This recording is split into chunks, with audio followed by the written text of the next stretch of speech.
Should we do like a test? Or no? Should I just stop talking? All right, I'll stop talking. I want you to just hum really loudly. Just one note.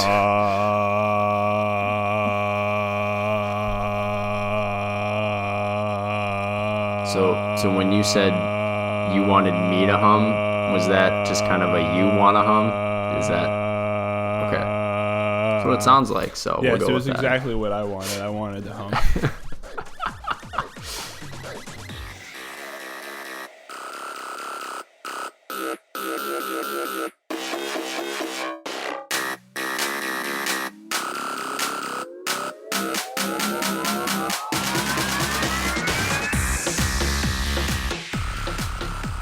Okay, do we want to get into this?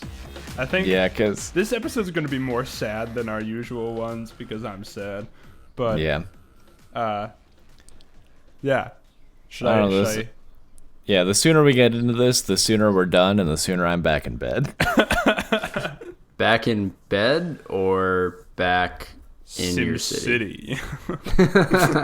You know, it will most likely be SimCity, but I probably should go back to bed because I need another at least 3 hours of sleep if I'm going to function like a normal human being for the rest of the weekend. You know, I'm really glad you at least know yourself well enough to inform us that you will probably make the wrong decision here. Yeah. All right. The sad cast. Today's Sad Boy Cast brought to you by the Minnesota SimCity Twins. 4. Really a 1-2 punch there.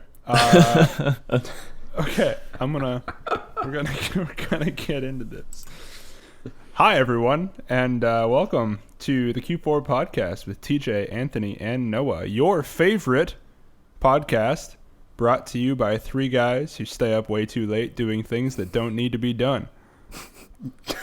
That is the most accurate summary of my life I have ever heard.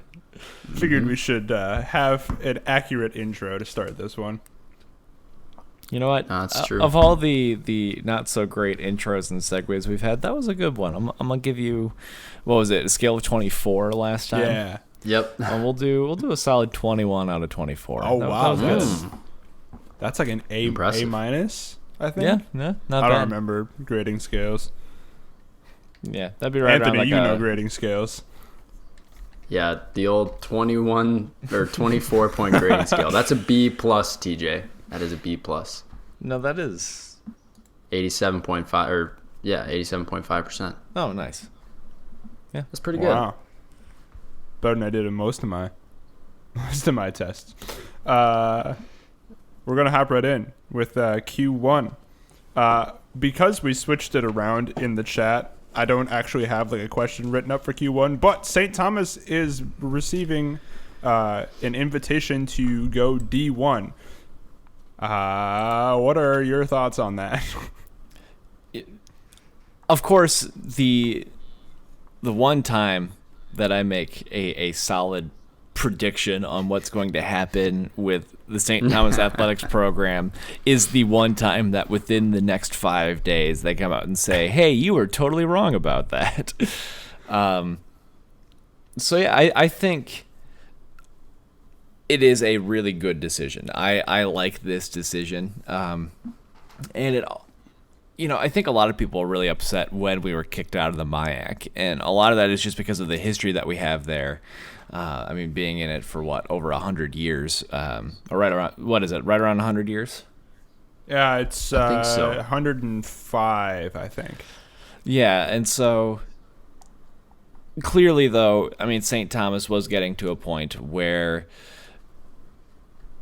we just competitively in multiple teams we were dominating, and I think having 2 years to really kind of rebuild your program, get it ready for Division I, and it's not like we're jumping to FBS or whatever, and it's not like we're going to be playing Minnesota and Michigan State and heck, teams like Alabama. No, that's not going to be happening anytime Bama. soon.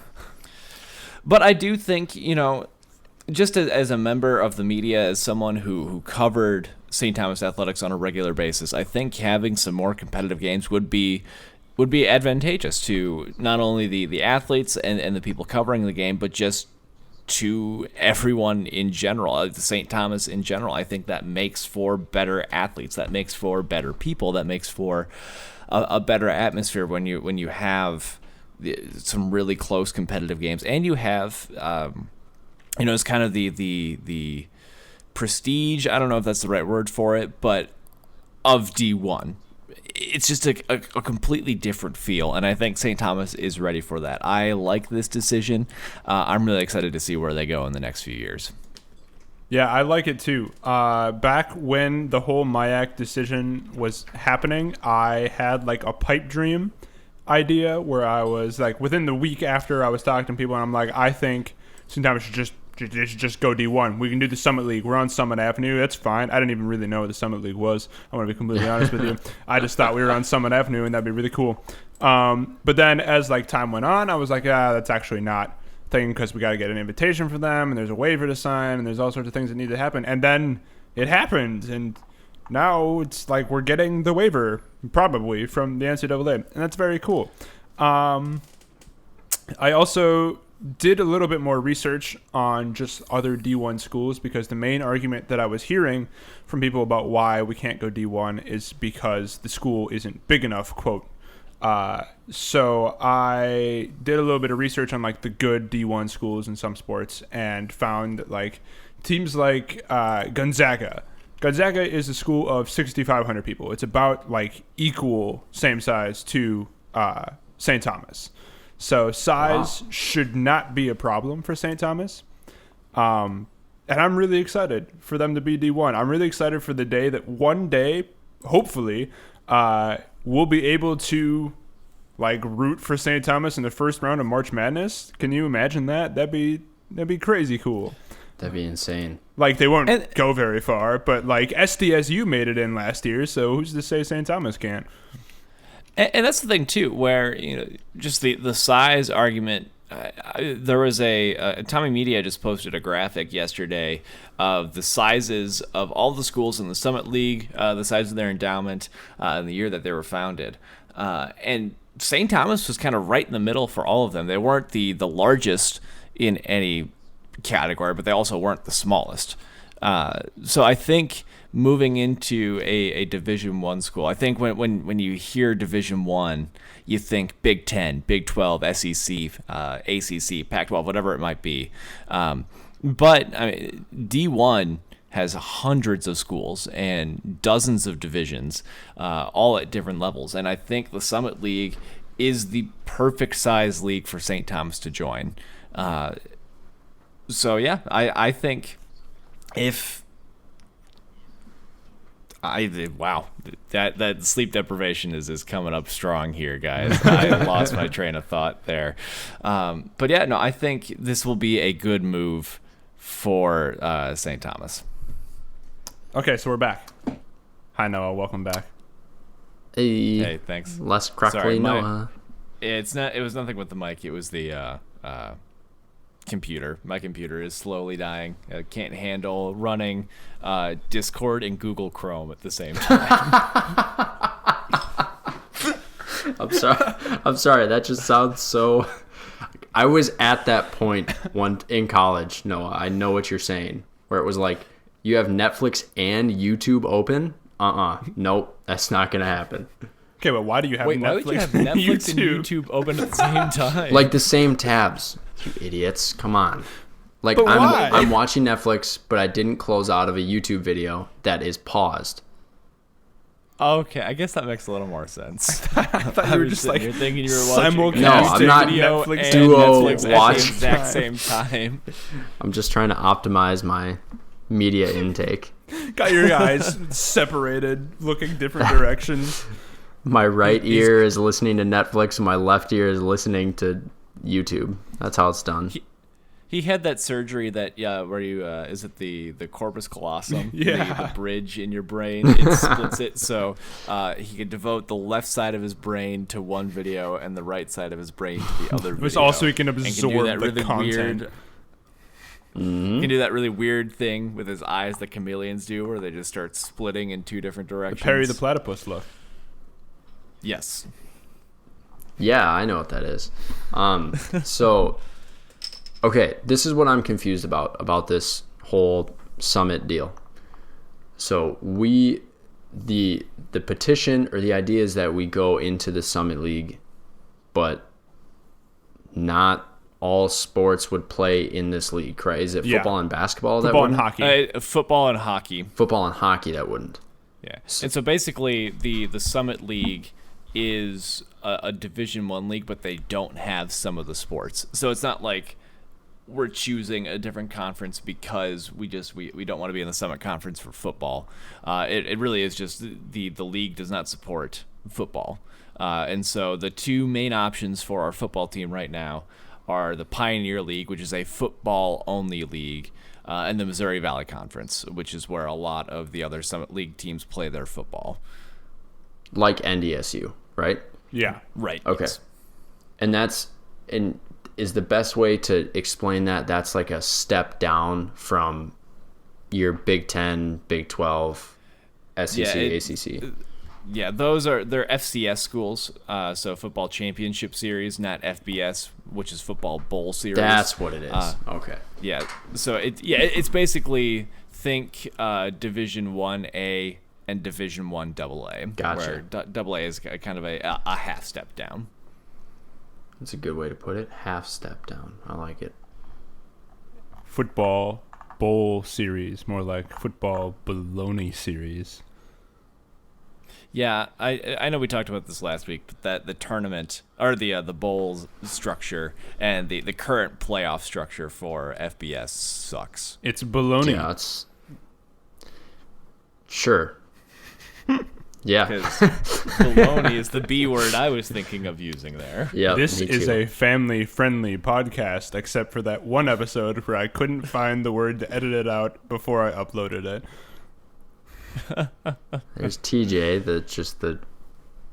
the swearer of the group. That's for sure. That's me. Oh yeah, Yep. yeah. It's totally definitely TJ. me. Definitely He's just the TJ. one swearing up the storm in here. Yep. Yeah, come on, TJ. Seriously, TJ. Hey, did you know Adam Vinatieri went to South Dakota State? Really? I did not know that. No. Yep. And actually, you know how I said there's only 9 famous alumni that came through the Summit Are League? there actually 10? No, I was just looking at the pictures. So each school took one famous person. And because the other text was way too small and I didn't want to read it, and it actually lists like 15 for each school. This so is journalism, I- folks. This Yep. is We have found out premier pictures. journalism. We have found out that Anthony is a pictures man. Yep, just no words, give pictures. So throughout the rest of this podcast, maybe in like another half an hour, I'm just gonna be like, "Oh yeah, you remember Ralph Engelstad? Yeah, he went to North Dakota. Okay, moving on. I'm just gonna add those little tidbits in here and there. Ralph Engelstad, the famous Ralph. Las Vegas entrepreneur, right? Yeah, Yeah, exactly. obviously. I know. I know Everybody him. knows good old Ralph. Ralph. Good old Ralph. Wait, how is what's his face? Carson Wentz not on North Dakota State? Probably a Cowboys fan wrote the page. That sounds about right.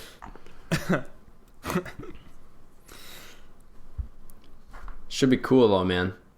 Be pretty cool if we were D1. We get to say we went to a D1 school, right? Yeah. That's like I feel like we'd have to put like a little asterisk by it, or say it with some level of sarcasm, like, "Oh yeah, no, totally. I went to a D1 school." I'm yeah. trying to figure out a way to work this into like I did. We all did sports broadcasting for a D1 athletics program. Yes, Absolutely. That's a total resume thing. absolutely. Yeah, That's the spot, like kind of what you were saying, Noah, like the half sarcasm, but kind of Yeah. like you still want to put it on your resume kind of thing. Right. Like, yeah, you can sound anything stupid you can change anything. You can sound anything stupid. Okay, that was perfect.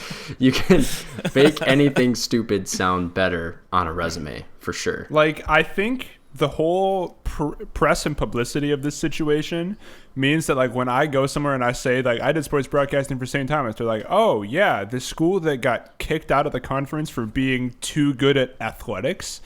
Yes, that one. Yes, I worked for them.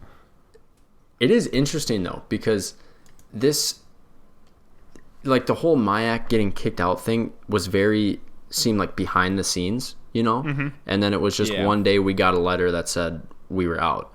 But this isn't even confirmed yet. And if you just Google Summit League, and it has like the top 3 news stories that come up like really quick on Chrome or whatever, it's St. Thomas announces intentions to go Division 1. University of St. Thomas invited to join D1 Summit League. Summit League invites St. Thomas to go Division 1. So, like, it's everywhere. ESPN did a thing on it. I think... You go. Go ahead, TJ. Oh. Okay, I was just going to say, I mean, and that's... Quit being so Minnesotan.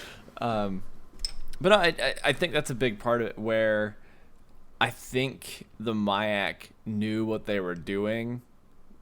They weren't entirely in the right in doing so, and so they wanted to do it as quickly and as quietly as they could, as to draw as few eyes as possible. Where this St. Thomas finding a new division, I think one is just it's a good story. It's a good feeling for the university and everybody there. I think this one, people can be really excited. And can kind of turn the story as like, hey, we were kicked out by a mean old MIAC, but look at us now. We're so much better. We're going D1. And I think part of it too is it's a publicity stunt, not a stunt per se, but definitely a publicity grab for St. Thomas. I mean, it's not every day you get to be covered by ESPN. Not every day that, you know, the entire news cycle revolves around your university. And after some of the not so great news that's been coming out, like all the bomb threats that they've been having, all of the racist incidents that they've been having, this is just a very good, feel good kind of story. It was like, hey, we finally found our home. We're not going to be without a conference for any significant amount of time. We're going D1. There's some great things happening for the university here. So I think multitude of factors that play into the level of news coverage for this announcement as opposed to being kicked out of the MIAC. I am honestly convinced that getting kicked out of the MIAC might have been the best thing that ever happened to St. Thomas athletics.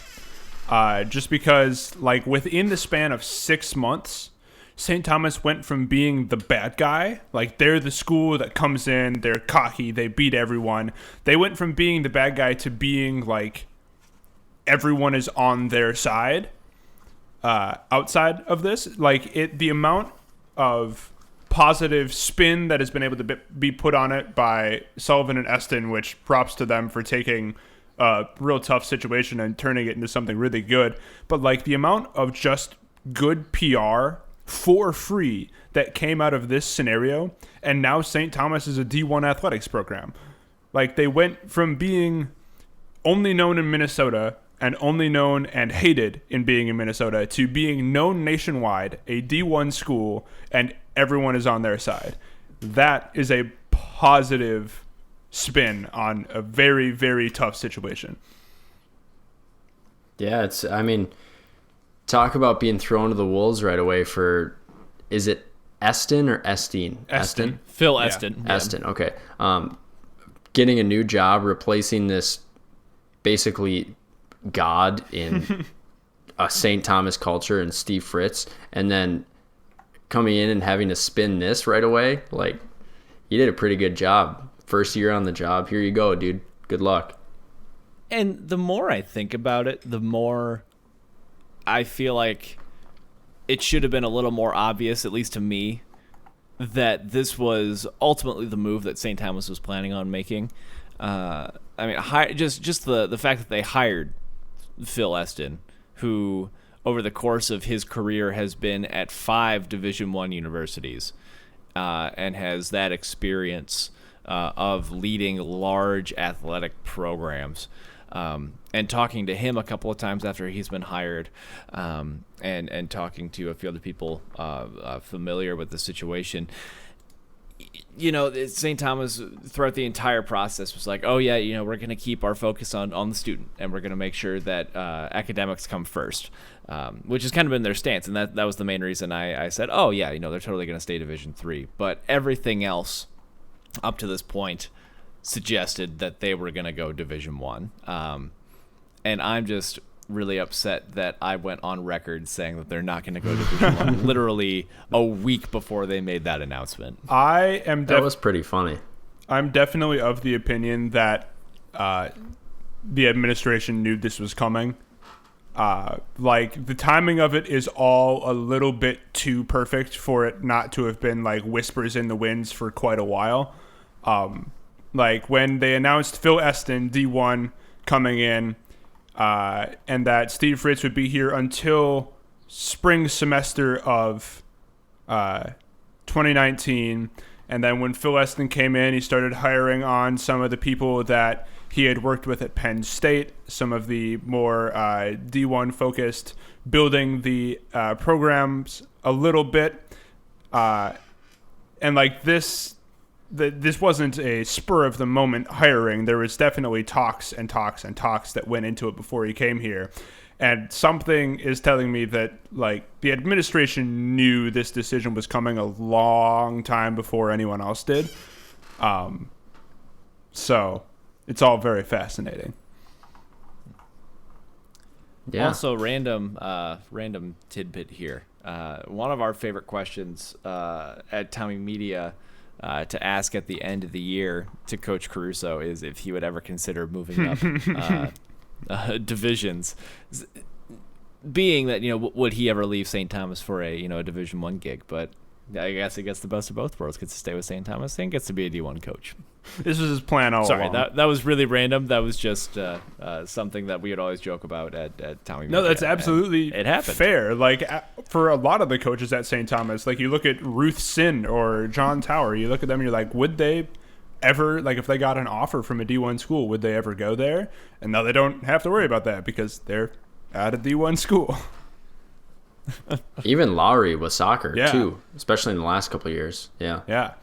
Well, even Sheila McGill for the women's soccer team. I mean, I think the women's team has been far more successful than the men's team over the last couple of years. I don't know, far more successful, but they've been. Long story short, St. Thomas athletics are good. This is a good move for them to move up to Division I. I'm looking forward to seeing John Cheetah beat the U of M in softball. That's mainly what I want. Oh man, that would be awesome. That would be hilarious. I guess that does bring up one question. I know we've already talked on this for a half hour already. But one of my biggest concerns moving forward now is what happens to Tommy Johnny. Yeah. Because even if the teams stay at a similar skill level for the first couple of years, I mean, just the whole semantics of a Division I school playing a Division III school, what might that look like on a schedule come playoff time for St. Thomas, where, sure, let's say you go, 7-3, 6-4 in your first season, but one of those wins is against a non-conference Division III opponent. I have to wonder if that doesn't look too good to people who are making the decision on whether you get into the postseason. So there are just a lot of things. And TJ, when we had Coach Caruso on for Keep the Ball Rolling, he talked about that very much too. Where would he be interested in playing teams at a higher level? So maybe playing some D2 teams, and he went through and explained just some of the logistical hurdles that would be there. Not so much a football standpoint, because I think at that time St. Thomas, as a football program, could have taken on other Division II football programs purely from a football standpoint. But there are just so many other non-football factors that go into it that I think we might be seeing the last Tommy Johnny games coming up in the next couple of years here. Oof. Yeah, it's a tough pill to swallow. I mean, that's a rivalry for 100 years? Yeah. Hope you're happy, Saint Olaf. I mean, what? Single-handedly destroyed the best thing we ever had. Yeah, well, this... Although I guess in a way, do we have to thank them now because we're moving up to Division One? So what You said this Absolutely. is probably the What has to happen Absolutely now not. is that St. John's is now going to be the school that beats up on everyone. And in 5 years, they will have accrued over 50 conference championships. And St. Olaf will once again kick them out. St. John's will move to the Summit League, and the rivalry will be back in business, baby. Well, Honestly, TJ, you're I'm on down fire for with that. your predictions lately, so... This is going to happen. I think the issue with that, though, just in terms of school size, endowment, everything No, else, that doesn't St. John's matter. would be at the very bottom. School size, endowment, those don't matter. All that matters is that Tommy Johnny stays alive in D1. Or St. Thomas has you're to go and saying- play St. John's on the East Coast and just build a rivalry there because they have the same name. Ooh, So what yeah. So what you're saying, TJ, is that size doesn't matter, but it's about how you use it. Q2. So-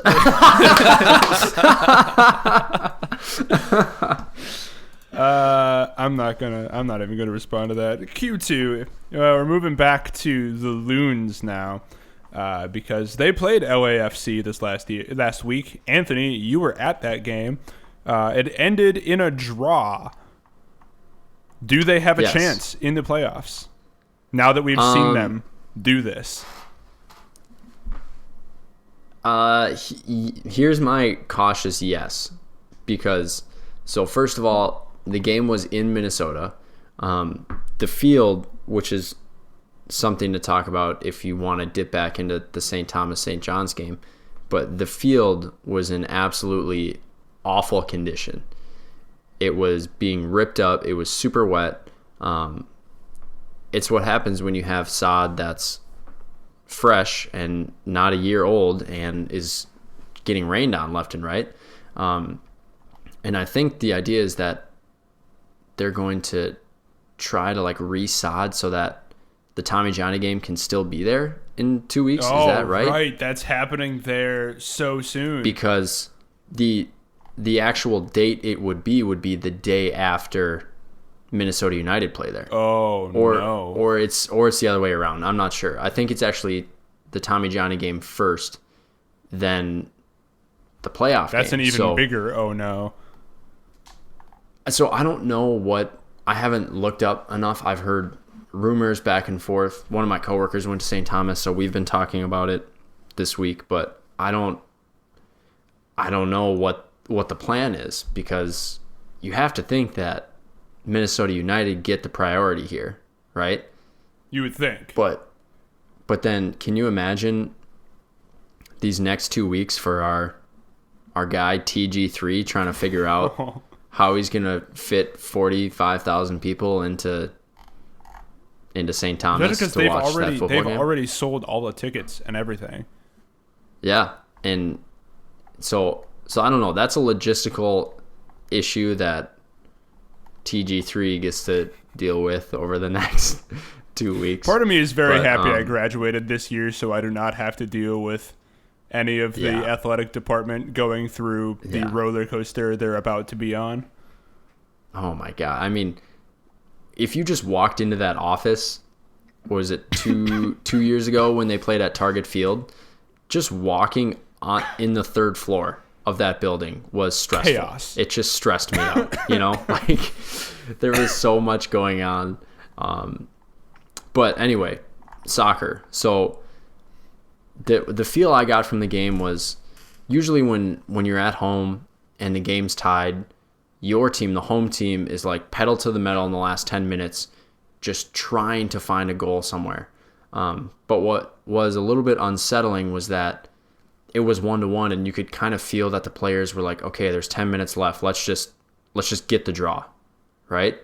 And that is unsettling to me because if you're at home and you have 20,000 people behind you, and it was loud in there again, and it was a great atmosphere, but let's go score a goal. Like, let's go show these guys that that we can beat them, especially going into the playoffs. I think that would have been huge, but Minnesota United didn't play Ozzie Alonso.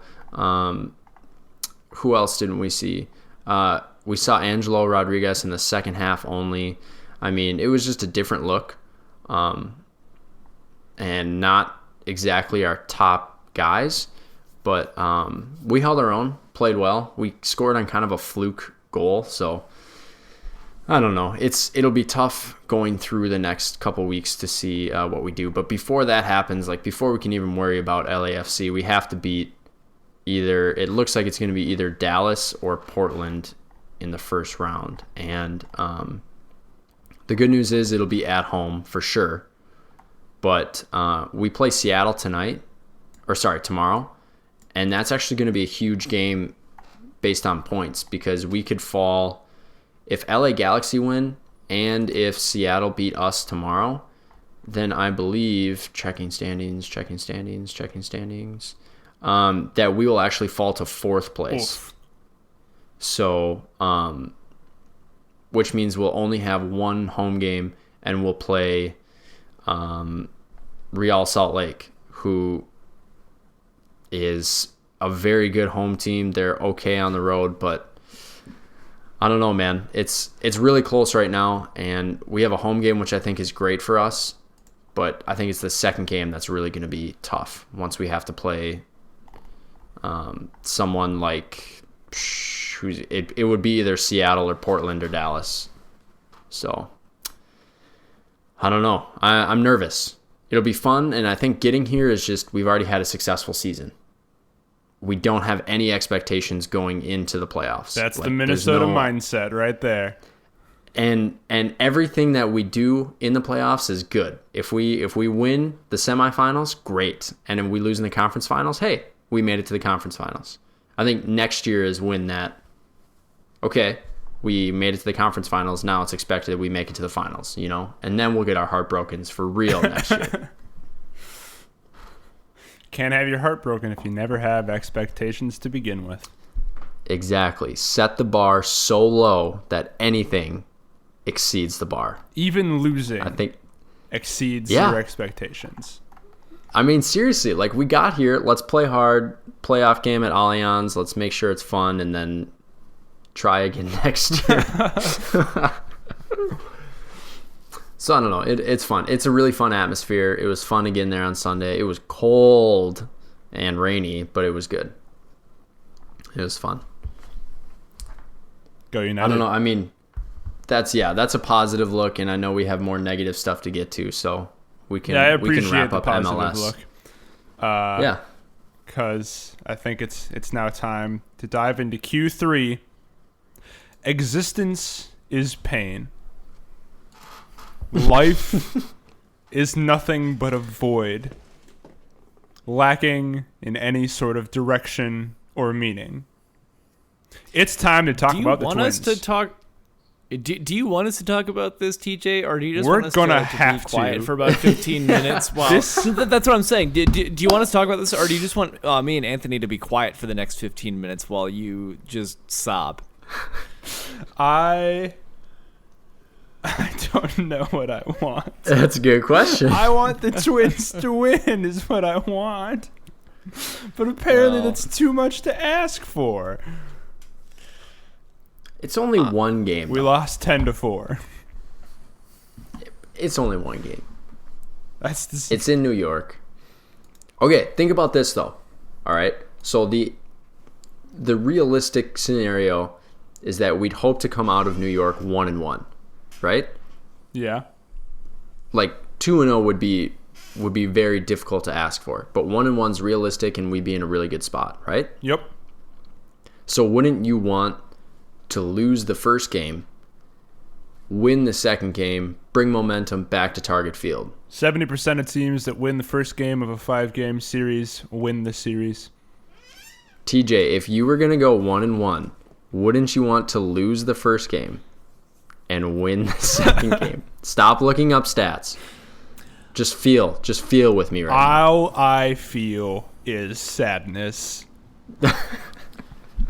I think what with the playoff baseball, I mean, every game matters, but I mean, it's still only a 1-0 deficit. I mean, the Twins, if they win tonight, which they should have a good chance of doing. I mean, it kind of goes to what Anthony's saying, where, yeah, hopefully you don't lose a game. Hopefully you sweep the Yankees, but unfortunately that's not going to happen. But, as you mentioned, 70% of those teams who win the first game win the series. That still means there's a chance for the Twins. And this is probably the best Twins team we've seen in over a decade. Heck, maybe, going back even to the World Series teams from 87 and 91. Oh, yeah. And so I think last night was a combination of a whole bunch of things. Being in New York, being the underdog, being, facing the I don't know if the story is the best word for it, but I mean, everybody knows the history between the Twins and the Yankees. And I think for the first 4 or 5 innings, the Twins show that they can go toe-to-toe with the squad. And so if our pitching gets a little bit better, if our bullpen holds up a little bit more, I think the Twins have a really good chance. And, I was telling Christian this about the Cardinals, because they lost the second game of their series. They're tied 1-1 with the Braves. I was telling him it's just because they wanted to secure 2 home games in St. Louis. It's the same thing with the Twins. The Twins totally meant to lose this one. Exactly. They just want two games in Minnesota. They want playoff baseball in Minnesota. So you just have to remain positive, TJ. It's not time for 2017 NFC Championship bury your face in the carpet just yet. Boy, will we get there, though. Oh, will we get there. So, TJ, did you watch the whole game, start to finish last night? I watched until it was the bottom of the 8th. Yeah. Okay. So, you're obviously sad because we lost. I think I've picked that up so far. Really? Right? What told you that? Okay. So now we got a little attitude coming out too. Okay. So what do you think from those first 8 innings? Where did it go wrong? Was it just the bullpen, or did the bats cool off? Well, I didn't watch the first. I literally started watching in the bottom of the 8th. There were some defensive mistakes. It's a combination of some of the players are a little bit hurt. They're a little bit beaten up. So they're not quite playing at the same level they normally do. There were a couple errors that led to more base runners and extended innings for Barrios early on.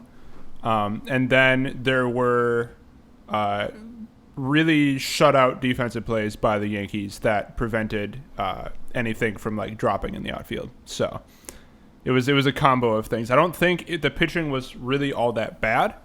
I think it was more so that once it got rolling, it was hard to stop.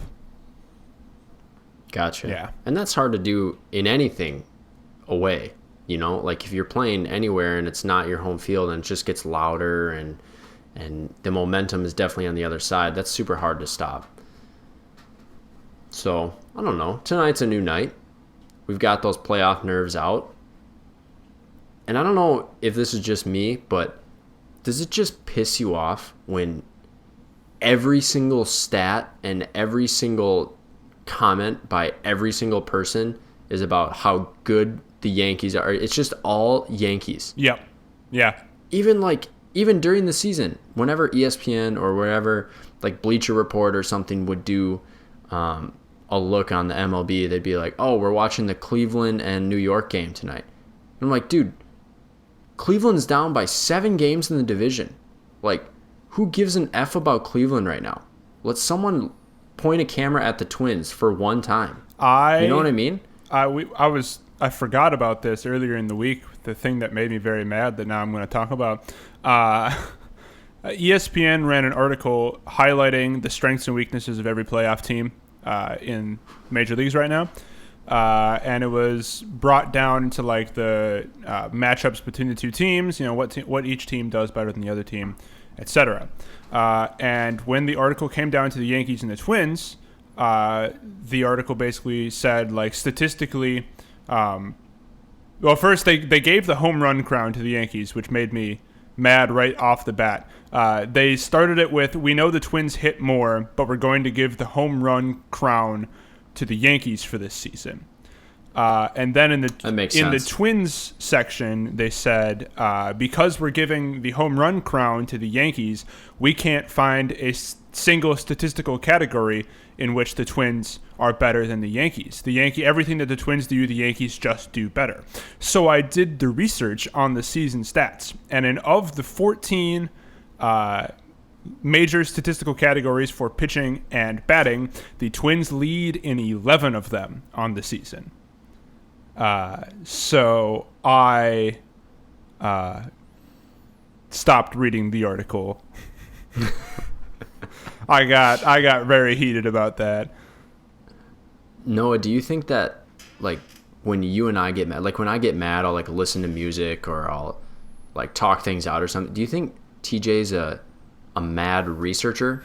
Like he needs to, like he sees something, he's like, that's stupid, and then goes da, da, da, da, da, and like looks things up and tries to combat it in his own mind. There would be several times that when we were living together, that he would get mad about something and then go to the keyboard and you'd see him furiously typing away, and then would give you 5 reasons on why that is total BS.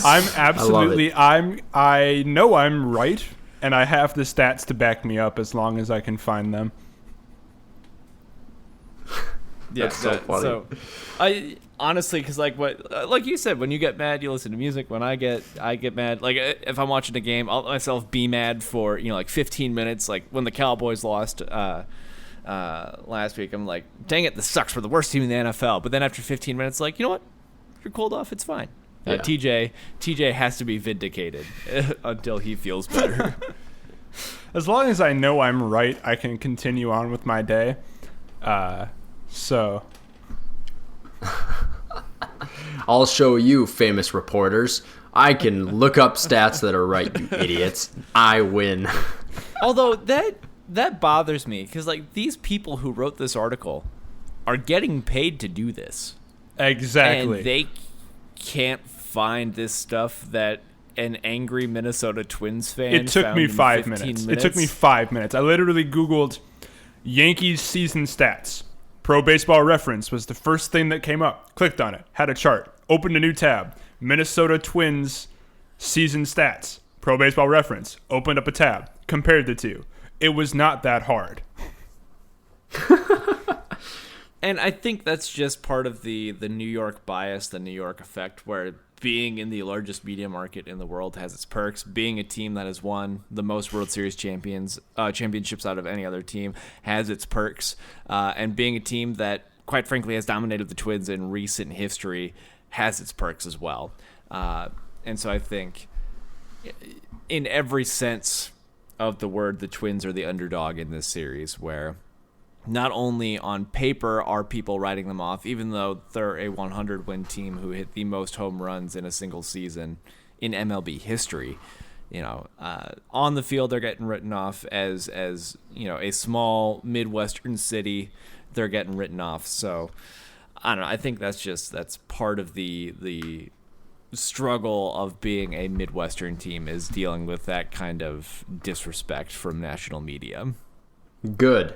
I say good. Bring it. So when the dude that's pitching tonight, and his name escapes me at the moment. Tanaka? No, for the Twins. For the Twins. Knack. What's the first part of his last name? What the heck? Oh, yes. Randy. Okay.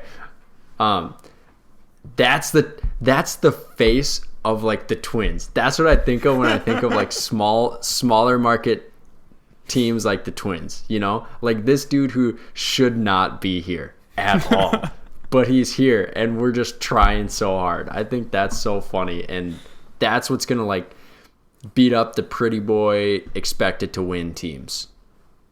and I freaking hope it does. That'd be hilarious. I would love to watch Be like, Randy this Dobnak guy. take him on and win tonight at Yankee Stadium. That would be Yeah. incredible. This guy throws a complete game like 2-hitter, and you just look at him and you're like, how did that happen? You know, like, He'd probably be asking himself the same thing. yeah, he'd be looking in the mirror going, what? Every time the camera's up close, you can just see the confusion behind his eyes. Like, this isn't how it's supposed to be. He's This is upsetting the going natural well. order. Why are we winning right now? I'm pretty sure that when Minnesota eventually wins its next championship, because it's currently in I think it's in the longest major market drought of any major market with all four big professional sports leagues. It is the longest drought of a championship because they haven't won anything since '91, and I'm pretty sure that if Minnesota eventually wins another championship in any sport, the entire state will just like sit there like stunned. Like Yeah. Philadelphia had riots, other places have parades. I think Minnesotans will just like sit and like we won't believe it.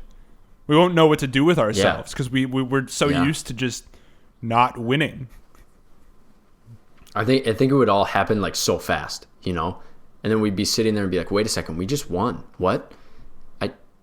What's happening? And then I think it's exactly like you said. It's either one of two options. It's either the sit there stunned, like, I can't believe we just actually won. Or it's just everyone takes a month off of work because there's just people just lose their minds. And everyone's okay with it. The police lose their minds. So it's just there's no laws for a month. So I think it's one of the two options. A month of the nicest purge ever. The crimes people are committing are like dancing in the street. It's nothing violent. Everyone's just like stealing a beer to give to someone else in a kind gesture. Yeah, we can dream. we can dream. It gives us something. Okay. We're going to move to Q4. I don't want to be sad anymore. All right. Speaking So we're of gonna talk good about the facial hair, Vikings. Q4. Apparently, this is the year of the backup quarterback in the NFL. What are your opinions on who the best backup is currently? And will we see any of the current backups start in the playoffs? I went through and just looked at all the injury reports to see which starting quarterbacks were injured. And for this week, nearly a quarter of all teams will be playing with a backup quarterback. You have the Bears, the Jaguars, the Saints, the Panthers, the Jets, the Steelers, and Washington. Don't forget the Vikings. what? Essentially What a happened to backup. Kirk Cousins? Oh, no. That doesn't count. You can't call someone who gets paid $84 million a backup. World's most expensive backup. But, I was wondering if you were making a joke or if that was like a thing. It was a bad sorry. joke. Keep going, Noah. Oh, no. I just honestly, out of all of those players, really, I think the best backups that you have right now are Gardner Minshew and Teddy Bridgewater. And even then, both of them have showed some big, I don't want to say red flags, but I mean, they're backup quarterbacks for a reason. And I think I wouldn't trust any one of these guys to carry you through a deep playoff run. So to that part of the question, will we see any of these guys in the playoffs? I think we'll see Teddy in the playoffs, but on the bench because he's playing on the Saints with Drew Brees. Yeah. Other than that, I mean, do you expect the Bears to go? I mean, with their defense, maybe, but Mitch Trubisky should probably be back by that point. Are you expecting the Jaguars to go anywhere? Particularly with this whole Jalen Ramsey thing that's going on. That's kind of a toss-up. Do you expect the Panthers to go anywhere without No. Cam Newton? I don't expect them to go No. anywhere with Expect- Cam Newton, to be honest with you. I think it's going to be worse with Cam Newton. Yeah. And on that point, too, do you expect the Jets to go anywhere with or without Sam Darnold? No. Aren't they? They're on their third string quarterback right now, aren't they? Yeah, because Yes. Sam Darnold is out indefinitely with mononucleosis, giving us the funniest graphic that ESPN has ever made.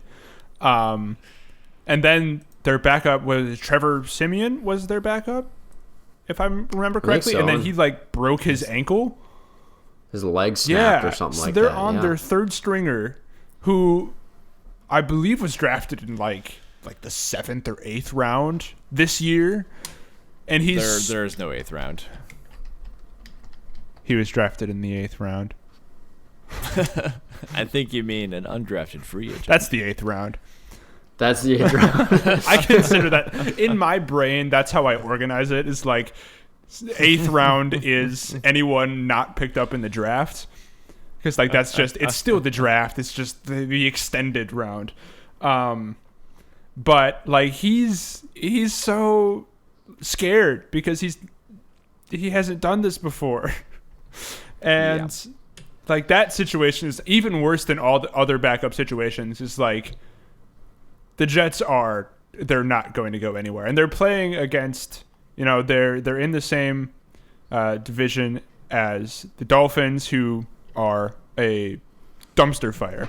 High school team. Essentially, like I could see Malacca playing them very close.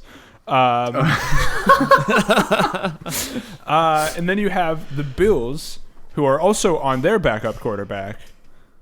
I think, unless Allen is back this week, which I don't think so. I think he's questionable Yeah. for this week. I don't know if he's been ruled out Yeah, yet. he was listed as questionable. Okay. With the Bills are still weird to me. I still don't understand how they played the Patriots close, and they're 3-1 right now, and I don't like any of that. That's not how things should be. It should be Patriots are 4-0 and everyone else is 0-4. That's how that division is always supposed to shake out. Although I have some issues with people saying the Patriots are the best team in the NFL right now, because they have played probably one of the easiest schedules. Oh, I'm not saying and they're the best team in the NFL. I'm saying that through the first 4 weeks, most teams play their division teams, and the Patriots division teams are butt. Yeah. Yep. It's a great word to use. They are Straight up butt. like I would give them, yeah, they're 100% butt status is the NFC or the AFC East sans the Patriots. Oh gosh. What about so Minnesota's playing the New York Giants this week. Yeah, Daniel Jones has looked he I is like not spectacular but solid, which is am which is 100% weird of the for a opinion backup. that Daniel, ever since the day he was drafted and all the way up to this point, I have been convinced that Daniel Jones is just a clone of Eli Manning. Like, Did you see the way he dressed last week? yes. yeah, that was funny. I've seen, there was a video on of him and Eli Manning during the preseason on the sidelines, okay? And a coach's call came through their earpiece. They both put their head down and to the left, put their right hand over their ear with the two fingers touching it, nodded at the same time, and then looked back up and both grabbed their shoulder pads around the collarbone in the same way when they were done.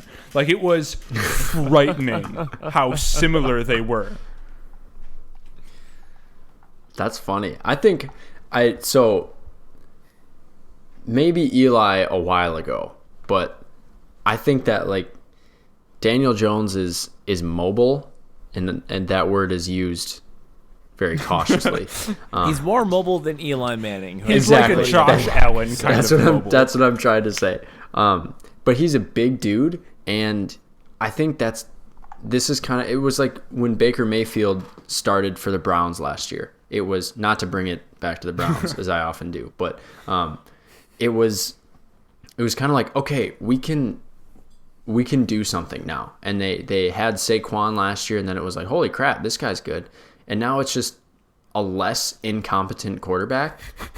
And now people are starting to be like, hey, you know what? Like, we can win. And honestly, with the way that the Giants looked and the way that the Vikings have looked over the past couple weeks, well, I guess last week, I should say, for the Vikes, but this could be a very interesting game on Sunday. I'm concerned. Between these two. I'm concerned about every game Yeah. this year for the Vikings, and I'm going to be honest with you. Yeah. It seems like it's been a a steep slope from 2 years ago for sure. I'm detecting a pattern in the Vikings win and loss. I'm predicting they're going to go Fibonacci with this.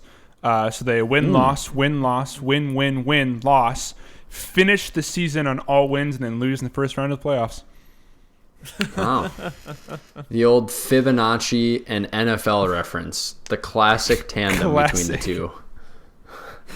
This is an intelligent and deep podcast. Okay, we are smart people here.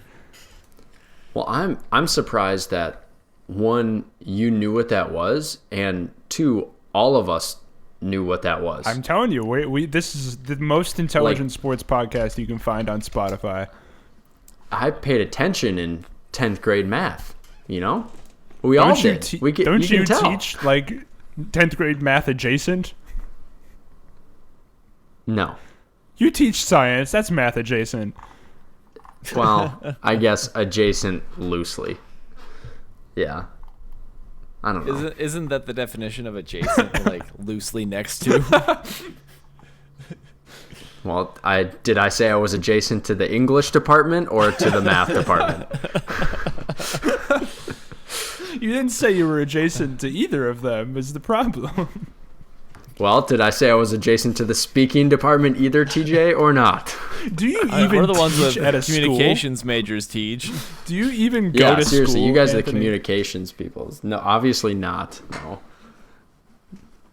That's true, we are. Fibonacci sequence. I only knew what that was because both my parents have advanced math degrees. I was not a math person whatsoever. I used to be. I could do math up until I actually had to start working and studying to have everything make sense. And fortunately, that was right around Calc 1. Yeah, math was easy until I had to work for it, man. Yeah, and so I got through high school math, struggled for the first semester of college in Calc 1, and told myself I'll never take another math class again. And it's worked out pretty well so far. That was exactly me. I took calculus senior year of high school, said I'll never take math again, and then senior year of college realized I needed another math class to graduate, so I had to take one after taking 4 years off of math, and that was not fun. I don't know. I feel like stats and math are Adjacent. related but different. Yes. Some would say adjacent. Is that what you just That's said, TJ? exactly Damn what it. I said. Shoot.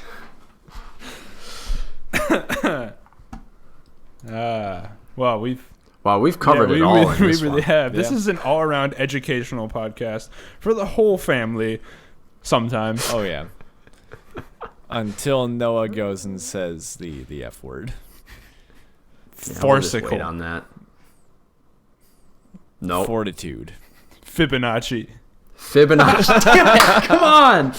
Dang it. God. Oh, slightly behind. Slightly behind today. Yeah. Well, my excuse is I'm running on 3 hours of sleep. What's your excuse? That I had an emergency poop I had to take earlier. Family show, right? That really takes it out of you. Q4 podcast where you learn a little bit too much about all the hosts. Sorry.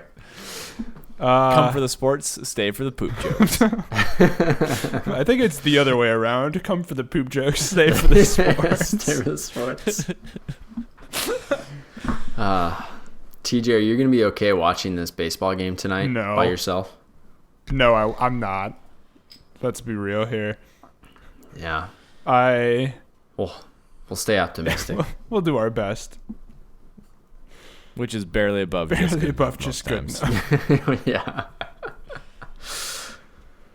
Oh man. Okay, I think that does it. Before this gets any weirder, Before we go any cut it farther. off. Yeah. We're going downhill fast. Here. Yeah. Bail out while you can. From all of us here at the Q4 podcast, from Noah, Anthony, and me, TJ, we've been people talking on your speakers. Join us next week for the Q4 podcast. Have a good one.